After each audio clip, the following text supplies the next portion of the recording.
નમસ્કાર ગુજરાત, આજના મુખ્ય સમાચારની અંદર ચૂંટણી દેવા માફી અંગેની જાહેરાત, 16 તારીખે ભારત બંધ એલાન, ખેડૂતો માટે ખુશખબર, ખેડૂતોના બેંક ખાતામાં આવશે પૈસા, ગરીબો માટે મોટી જાહેરાત, લાખો લોકોને થશે ફાયદો, ચૂંટણી પહેલા કરી લો આ કામ, રેશન કાર્ડ, આધાર કાર્ડ, પેટ્રોલ, ડીઝલ, સોનું, ચાંદી, વિદ્યાર્થી ડ્રાઇવિંગ લાયસન્સ અને જનધન ખાતા ધારકો આપે ધ્યાન, 16મો હપ્તો ક્યારે આવશે અને આજના સૌથી મોટા ખેડૂત સમાચાર. મિત્રો, દરેક સમાચાર, દરેક માહિતી જણાવું એ પહેલાં ગુજરાતના જે પણ મિત્રો ચેનલ પર જો નવા આવ્યા છે એ મિત્રોને ખાસ વિનંતી છે કે ચેનલને સબસ્ક્રાઇબ કરવાનું ભૂલતા નહીં. સાથે આજનો આ વિડીયો છે તેને અંત સુધી જોતા રહેજો.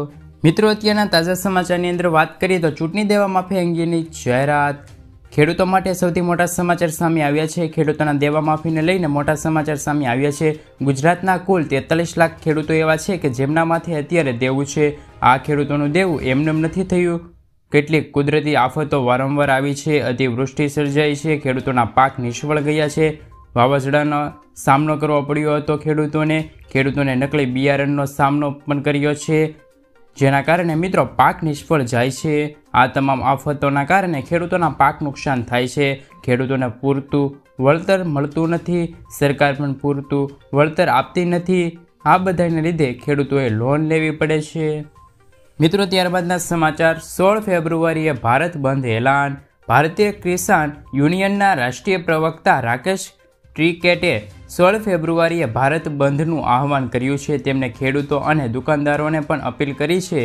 તેમણે કહ્યું કે બંધમાં સાથ આપો. આ વખતે અમે નોકરી, અગ્નિવીર, પેન્શનના મુદ્દા ઉઠાવીશું. તેમણે કહ્યું કે 16 ફેબ્રુઆરીએ ભારત બંધનું આહવાન કરવામાં આવશે, જેમાં સંયુક્ત કિસાન સાથે અન્ય ઘણા સંગઠનો પણ સમાવેશ કરવામાં આવશે.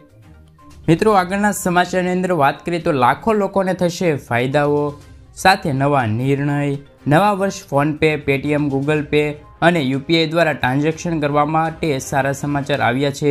જણાવી દઈએ કે પહેલાં યુપીઆઈ પેમેન્ટ માટે 1 લાખ રૂપિયાની મર્યાદા નક્કી કરવામાં આવી હતી, પરંતુ હવે આ નવા નિયમ હેઠળ એનપીસીઆઈ અને આરબીઆઈના મર્યાદા 1 લાખ રૂપિયાથી વધારીને 5 લાખ રૂપિયા સુધી કરવાની જાહેરાત કરવામાં આવી છે. જોકે આ સુવિધા માત્ર હોસ્પિટલો અને શૈક્ષણિક સંસ્થાઓ સાથે જ ટ્રાન્ઝેક્શન કરવામાં આવશે.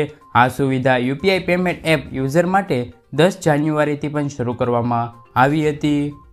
મિત્રો, ત્યારબાદના સમાચાર, મોદી સરકારે ગરીબો માટે મોટી જાહેરાત કરી છે. પીએમ નરેન્દ્ર મોદીએ જાહેરાત કરતાં કહ્યું હતું કે સરકાર આગામી સમયમાં પ્રધાનમંત્રી સૂર્યોદય યોજના શરૂ કરવા જઈ રહી છે. 1 કરોડ ઘર ઉપર સોલાર રૂફ ટોપ લગાડવાનો લક્ષ્ય સાથે સૂર્યોદય યોજનાની શરૂઆત કરશે. આ યોજનાથી ગરીબ અને મધ્યમ વર્ગના લોકોનું વીજળીનું બિલ ઓછું આવશે. દરેક ભારતીયોની છત પર તેમને પોતાની સોલાર સિસ્ટમ હોવી જરૂરી છે. મિત્રો, ત્યારબાદના સમાચાર, ખેડૂતો માટે ખુશખબર. સીએનબીસી આવાસના સૂત્રો તરફથી મળતી જાણકારી અનુસાર પીએમ કિસાનને લઈને સરકારની મોટી જાહેરાત કરી શકે છે. ખેડૂતોને મળતા હપ્તાની રકમ વધી શકે છે. હાલ સરકારી આ યોજના હેઠળ ખેડૂતોના બેંક એકાઉન્ટમાં દર વર્ષે 6,000 રૂપિયા ટ્રાન્સફર કરે છે. હવે તેને વધારીને 8,000 રૂપિયા કરે તેવી પણ માહિતી મળી રહેલી છે.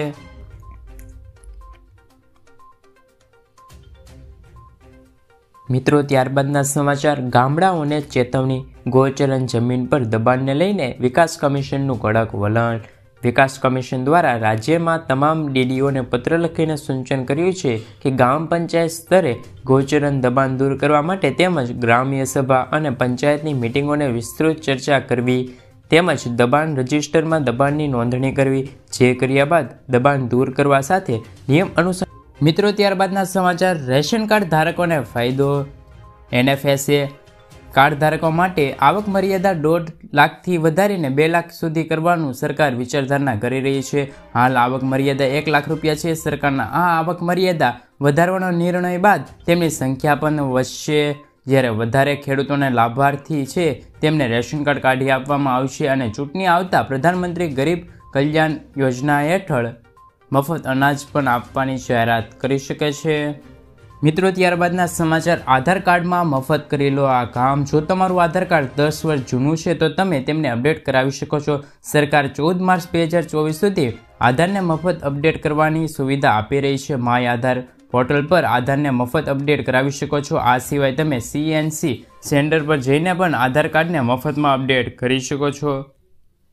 મિત્રો આગળના સમાચારની અંદર વાત કરીએ તો ડ્રાઇવિંગ લાયસન્સની માહિતી. જો તમારી પાસે 20 વર્ષ જૂનું એટલે કે 2004 પહેલાંનું બનાવેલું ડ્રાઇવિંગ લાયસન્સ છે તો આ સમાચાર તમારા માટે ખૂબ જ જરૂરી છે, કારણ કે 12 માર્ચ સુધી આ ડ્રાઇવિંગ લાયસન્સ ઓનલાઈન અપડેટ કરાવવા માટેની છેલ્લી તારીખ છે. જો આમ ના કર્યું તો તમારું ડ્રાઇવિંગ લાયસન્સ છે તે સંપૂર્ણ રીતે બંધ કરી દેવામાં આવી જશે. મિત્રો આગળના સમાચાર જનધન ખાતા ધારકો આપે ધ્યાન. જનધન ખાતામાં ઘણા લાભો છે. જો તમારી પાસે જનધન ખાતું છે તો તમે ઓવરડ્રાફ્ટ દ્વારા તમારા ખાતામાંથી 10,000 રૂપિયા વધારવાના પૈસા ઉપાડી શકો છો. તમને 2 લાખ રૂપિયા સુધીનો અકસ્માત વીમો મળશે. 30,000 રૂપિયા સુધીનું જીવન કવચ, જે એકાઉન્ટ ધારકોના મૃત્યુ પછી કેટલીક શરતો પૂરી કર્યા બાદ ઉપલબ્ધ રહેશે. રૂપિયા ડેબિટ કાર્ડની સુવિધા આપવામાં આવશે, જેના દ્વારા તમે ખાતામાંથી પૈસા ઉપાડી શકો છો અને ખરીદી પણ કરી શકો છો. મિત્રો ત્યારબાદના સમાચાર ખેડૂતો માટે મહત્વના સમાચાર સામે આવ્યા છે. ખેડૂતોના બેંક ખાતામાં આવશે પૈસા. ગુજરાતના દરેક ખેડૂતો, મજૂરો અને મધ્યમ વર્ગના પરિવારો માટે ગુજરાત સરકાર આપવામાં આવતા સમાચાર સામે આવી રહ્યા છે. હવે તે જનધનમાં યોજનામાં ખેડૂતો, મજૂરો અને મધ્યમ વર્ગના પરિવારોને 10,000 રૂપિયા બેંક ઓવરડ્રાફ્ટ આપવામાં આવશે, જેમાં 10,000 રૂપિયાની સહાય મળવાપાત્ર રહેશે. જે જનધન બેંક એકાઉન્ટ હોય તેમનું ફરજિયાત રહેશે. જેના પહેલાં આ યોજના હેઠળ 5,000 રૂપિયાની સહાય આપવામાં આવતી હતી. હવે તે વધારીને 10,000 રૂપિયાનો સરકારનો નિર્ણય કરેલો છે. મિત્રો ત્યારબાદના સમાચાર 2024માં મોટા ફેરફારો અને આધાર કાર્ડને લઈને મહત્વના સમાચાર. વર્ષ 2024માં આધાર કાર્ડ બનાવવું અઘરું બનશે. આધાર કાર્ડ બનતા 180 દિવસનો સમય લાગશે. પાસપોર્ટની જેમ આધારમાં પણ વેરિફિકેશન કરવાનું રહેશે. નવા આધાર કાર્ડ માટે અરજી કરનાર વ્યક્તિનું વેરિફિકેશન રાજ્ય સરકાર દ્વારા કરવામાં આવશે. 18 વર્ષની ઉંમર પૂર્ણ કરનાર યુવકો માટે આ પ્રક્રિયા શરૂ કરી દેવામાં આવી જશે. મિત્રો ત્યારબાદના સમાચાર, જેમાં નવા નિયમો. રેશન કાર્ડને લગતી સેવાઓ વધુ સરળ. ડિજિટલ ઇન્ડિયાને પ્રોત્સાહન આપવા માટે કેન્દ્ર સરકાર નવો નિર્ણય જાહેર કર્યો છે. જે મુજબ નવું રેશન કાર્ડ કાઢવું, નામ ચડાવવું, નામ કમી કરવું, ડુપ્લિકેટ રેશન કાર્ડ કાઢવું, રેશન કાર્ડને આધાર કાર્ડ સાથે લિંક કરાવવું વગેરે સેવાઓમાં રેશન કાર્ડ ધારકો માટે ફાયદાઓની વાત રહેશે. હવે દેશભરમાં 3.70 લાખથી પણ વધુ કોમન સર્વિસ સેન્ટર ઉપલબ્ધ છે અને આ સેવાઓ માટે હવે રેશનિંગ દુકાન કે મામલતદાર કચેરીએ ધક્કા ખાવા પડશે નહીં અને લાંબી કતારોમાં પણ ઊભું રહેવું પડશે નહીં. મિત્રો ત્યારબાદના સમાચાર, સોના અને ચાંદીને લઈને સરકારનો મોટો નિર્ણય. સરકારે સોના અને ચાંદીના ઇમ્પોર્ટ ડ્યુટી વધારી. ઇમ્પોર્ટ ડ્યુટી 12.50%થી વધીને 15% કરવામાં આવી છે. નવો ઇમ્પોર્ટ ડ્યુટીને દર 22 જાન્યુઆરીથી અમલ મૂકવામાં આવ્યો હતો. કિંમતી ધાતુના સિક્કા પર પણ ડ્યુટી મૂકવામાં આવી છે. સંતુલિત આયાત અર્થતંત્રને ટેકા આપવા નિર્ણય. સરકારના નિર્ણય બાદ સોના અને ચાંદીના ભાવમાં પણ વધારો જોવા મળી રહ્યો છે. મિત્રો આગળના સમાચારની અંદર વાત કરીએ તો પેટ્રોલ અને ડીઝલ થયું છે સસ્તું. સરકાર મોંઘવારીના માર વચ્ચે જનતાને મોટી રાહત આપવા જઈ રહી છે. સૂત્રોના જણાવ્યા અનુસાર ટૂંક સમયમાં જ પેટ્રોલ અને ડીઝલના ભાવમાં ઘટાડો જોવા મળી શકે છે. તેલના ભાવમાં 6 થી 10 રૂપિયાનો ઘટાડો જોવા મળી શકે છે. જ્યારે લાંબા સમયથી દેશભરમાં પેટ્રોલ અને ડીઝલના ભાવમાં કોઈ પણ વધારો થયો નથી. તેમજ કાચા તેલની કિંમતમાં પણ ઘટાડો જોવા મળ્યો છે, જેના ફાયદો હવે સરકાર જનતાને આપે તેવી તૈયારી પણ કરી રહી છે સરકાર. મિત્રો ત્યારબાદના સમાચાર, આયુષ્માન કાર્ડ યોજનામાં થશે ફાયદાઓ. રાજ્ય સરકાર દ્વારા આયુષ્માન ભારત પ્રધાનમંત્રી જન આરોગ્ય યોજના હેઠળ નિર્ધારિત માપદંડોને પૂર્ણ કરતા પરિવારોને ઓપરેશન પ્રક્રિયા માટે દર વર્ષે ₹10 લાખ રૂપિયાનું મફત આરોગ્ય કવચ પ્રદાન કરવામાં આવે છે. આ યોજના હેઠળ કોઈપણ હોસ્પિટલ દ્વારા ગેરનીતિ અટકાવવા માટે રાજ્ય સરકાર દ્વારા આ રચનાની શરૂઆત કરવામાં પણ આવી છે. મિત્રો આગળના અને મહત્વના સમાચાર, 16મો હપ્તો ક્યારે આવશે? 16મો હપ્તો ક્યારે આવશે તો મિત્રો તમને જણાવી દઈએ કે 15મો હપ્તો વિતરણ કર્યા બાદ લાભાર્થીઓ 16મા હપ્તાની આતુરતાથી રાહ જોઈ રહ્યા છે. તમને કહેવા માંગે આવે છે કે 15મો હપ્તો છે તે ખેડૂતોના ખાતામાં સરકારે 15 નવેમ્બરના રોજ ટ્રાન્સફર કર્યો હતો. જો કે હવે 16મા હપ્તા માટે ખેડૂતો રાહ જોઈ રહ્યા છે, જે અંગે કોઈ સત્તાવાર જાહેરાત કરવામાં આવતી નથી. પણ મીડિયા અહેવાલ અનુસાર 16મો હપ્તો ફેબ્રુઆરીમાં મળે તેવી પણ માહિતી મળી રહેલ છે. મિત્રો ત્યારબાદના સમાચાર, વિદ્યાર્થીઓ માટે ખુશખબર. વિદ્યાર્થી નેતા યુવરાજસિંહ એ માહિતી આપી કે આ મહિનાના અંત સુધી બીજી મોટી ભરતી જાહેરાત થઈ શકે છે. આશરે 42 જગ્યા માટે ભરતી હોય તેવી પણ જાહેરાત કરવામાં આવી છે. ટેકનિકલ અને નેનો ટેકનિકલ વ્યૂ ટેક્ટર માટે ભરતી થશે. મુખ્ય સચિવ રાજકુમારે અધ્યક્ષતામાં તમામ ભરતી બોર્ડમાં અધિકારીઓની બેઠક મળી હતી, જેમાં 10 વર્ષનું ભરતી કેન્ડલ તૈયાર કરવામાં આવ્યું છે. મિત્રો, ત્યારબાદના સમાચાર. ચૂંટણી પહેલાં કરેલું આ કામ. દિલ્હીના મુખ્ય ચૂંટણી અધિકારીના કાર્યાલય દ્વારા 11 જિલ્લાના ચૂંટણી અધિકારીઓને મોકલવામાં આવેલા પરિપત્ર 16 એપ્રિલ 2024ને લોકસભા ચૂંટણી માટે કામ ચલાઉ તારીખ તરીકે સ્થાપિત કરવામાં આવી છે. 2024ની લોકસભાની ચૂંટણીમાં હવે ગણતરીના મહિના બાકી છે. ચૂંટણીની તારીખ સાથે આચારસંહિતાની પણ તારીખ નક્કી કરવામાં આવશે. 2024ની લોકસભા ચૂંટણી માટે સંભવિત રીતે ફેબ્રુઆરીમાં આચારસંહિતા લાગુ થઈ જશે. મિત્રો, ત્યારબાદના સમાચાર. જનધન ખાતા ધારકો આપે ધ્યાન. અત્યાર સુધી 51 કરોડથી વધુ જનધન ખાતા ખોલાવવામાં આવ્યા છે. અહેવાલ અનુસાર 10 કરોડ બંધ જનધન ખાતામાં 12,000 કરોડ રૂપિયા છે. ખાતામાં 12,000 રૂપિયા લેવાવાળો કોઈ નથી. આરબીઆઈની માર્ગદર્શિકા અનુસાર જો ગ્રાહક 2 વર્ષથી વધુ સમય સુધી ખાતામાં કોઈ વ્યવહાર ન કરે તો બચત અને ચાલુ ખાતાને નિષ્ક્રિય ગણવામાં આવી જશે. મિત્રો, ત્યારબાદના સમાચાર. 2,000ની બદલે 4,000નો હપ્તો. પીએમ કિસાન સન્માન નિધિ યોજનાના 2,000 રૂપિયાનો 15મો હપ્તો છે તે 15 નવેમ્બર 2023ના રોજ ખેડૂતોના ખાતામાં ટ્રાન્સફર કરવામાં આવ્યો હતો.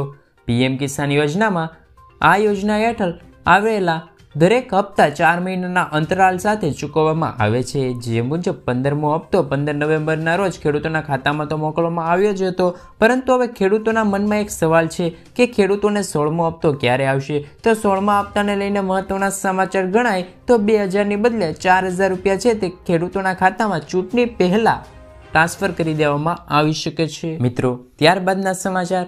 ખેડૂતો માટે ખુશખબર. સરકાર ખેડૂતોને મોટી ભેટ આપવાની તૈયારી કરી રહી છે. મોદી સરકાર પ્રધાનમંત્રી ફસલ વીમા યોજના હેઠળ ખેડૂતોના પાક માટે આપવામાં આવતા વીમા કવચનો વ્યાપ છે તે વધારી રહી છે. આગામી દિવસોમાં ખેડૂતોને આ યોજના હેઠળ તળાવ, ટ્રેક્ટર અને પશુઓ વગેરે માટે વીમો કવચનો લાભ મળી શકે છે. મોદી સરકાર આ માટે 30,000 કરોડ રૂપિયાની જોગવાઈ કરી શકે છે. ત્યારબાદના સમાચારની અંદર મિત્રો વાત કરીએ તો ખેડૂત હિતકારી 2024માં નિર્ણય.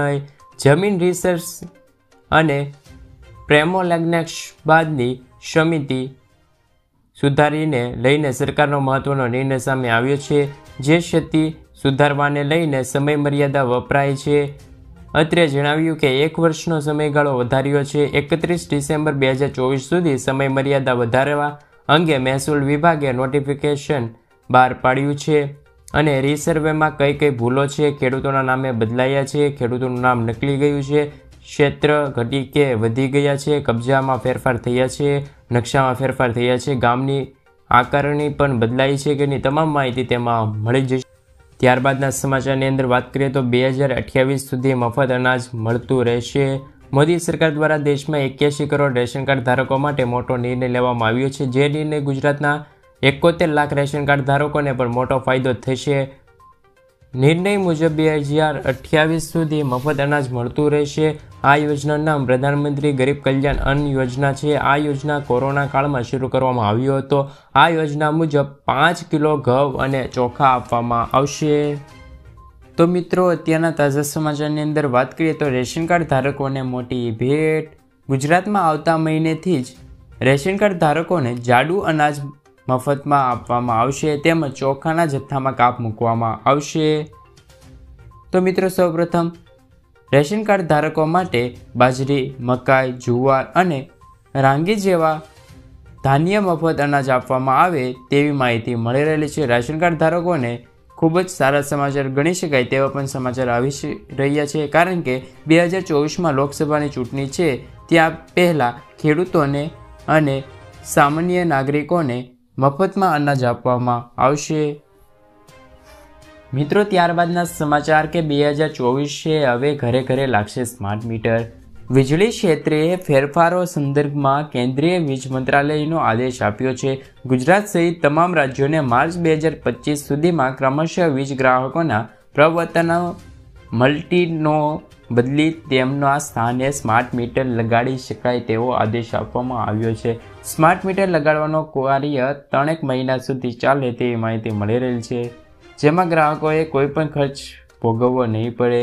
દરેક સ્માર્ટ મીટર ₹900ની સબસિડી લે કે કેન્દ્રીય વીજ મંત્રાલયનું વીજ વિસ્તરણ કંપનીઓ ચૂકવવી પડશે। મિત્રો, ત્યારબાદના સમાચારની અંદર વાત કરીએ તો પાક ધિરાણ લોન માફીને લઈને નિર્ણય। ગુજરાતમાં દરેક ખેડૂત માટે પાક ધિરાણ લોનને લઈને આવ્યા છે મહત્વના સમાચાર। લીધેલી લોનની નવા જૂની કરવા ખેડૂતો પાસેથી કેશ પેમેન્ટ માંગવાની બદલે ડાયરેક્ટ બેંકમાંથી ઓટો રિન્યૂ કરવામાં આવે તેવી માંગ ખેડૂતો દ્વારા કરવામાં આવે છે। ખેડૂતોની બેંકોમાં લોનના પૈસા ભરવા માટે બહારથી વ્યાજે